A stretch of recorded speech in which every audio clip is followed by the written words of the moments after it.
You talked about a series of events starting on Tuesday and ending on Sunday night that for you carried real significance. They were frightening to you, but they might not be frightening to somebody else. Yes.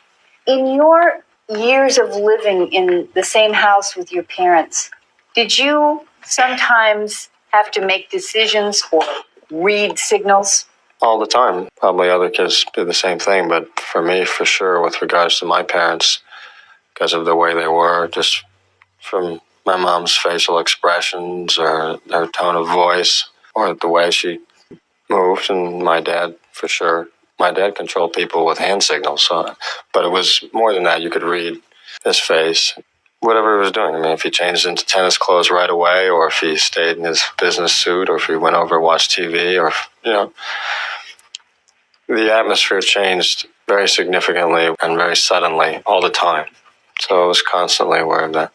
It's been very frustrating trying to describe what they were like and what it was like and why I felt the way I did that weekend. And I've felt frustrated through this whole thing, not being able to express that in a way that it's the same as it was. Why would it be necessary for you to pick up cues in the atmosphere or read signals? Why would you want to do that? Why did you want to do that as a child? Because there was not a lot of normal communication. It was a very unpredictable place, my home, and my mother especially, and my dad could be, or even just I wanted his approval so bad that even just shaking his head sort of made my heart sink. So I was always on edge, trying to figure out how I could avoid that. Were you trying to read the signals this last week? Yes. Were you talking to your brother about what various things meant? Yes. And did he seem to be engaging in the same process of reading signals? Yes.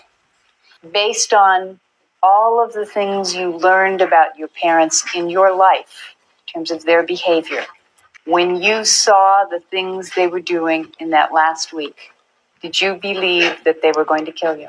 We believed that they were.